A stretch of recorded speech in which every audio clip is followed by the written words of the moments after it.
Belakangan ini beberapa daerah di Jawa Barat terjadi bencana alam, seperti yang terjadi di Sukabumi. Pada Senin 21 September lalu, banjir bandang terjadi karena intensitas hujan tinggi dan meluapnya sungai Citarik dan Cipecit.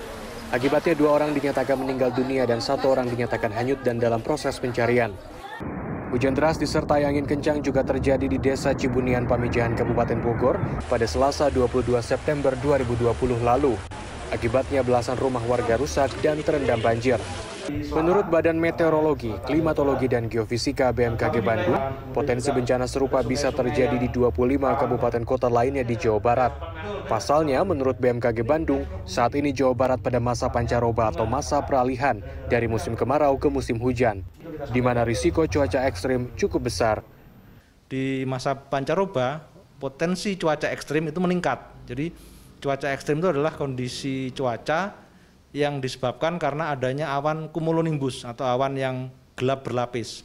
Nah, umumnya awan cumulonimbus ini terbentuk karena konvektif atau pemanasan lokal, sehingga terbentuk awan yang berlapis-lapis di satu tempat dan karakternya adalah lokal. Jadi hanya beberapa wilayah berpotensi terjadi hujan yang lebat, durasinya singkat dan juga disertai angin kencang ataupun petir. BMKG memprediksi cuaca ekstrim yakni hujan lebat dengan durasi singkat akan terus terjadi di Jawa Barat dalam sepekan ke depan, terutama wilayah selatan. Oleh karenanya warga diminta untuk waspada. Sementara itu, Badan Penanggulangan Bencana atau BPBD Jabar telah memetakan wilayah rawan bencana di Jawa Barat. Dari 27 kabupaten kota, 14 diantaranya adalah zona rawan, seperti kawasan Garut, Sukabumi, Bogor, Cianjur, dan Tasik. Selain dari pemerintah, warga juga diminta sigap untuk menangani potensi kebencanaan.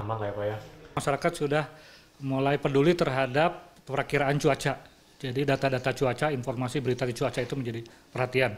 Yang ketiga, kalau memang kondisinya memang bermukim di area misalnya sekitar sungai, di kanan ataupun di dataran yang cekung gitu, yang memang kondisinya rawan banjir, maka bisa secara mandiri membuat alat ukur ketinggian air.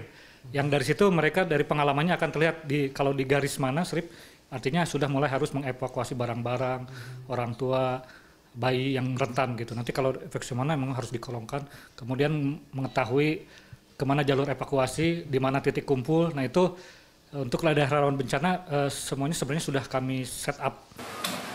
BPBD Jabar menambahkan, dalam upaya mitigasi bencana di tengah pandemi, BPBD sudah membuat sejumlah skenario penanganan.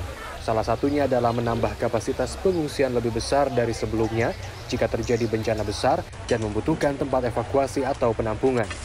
Tim Liputan CNN Indonesia, Bandung, Jawa Barat.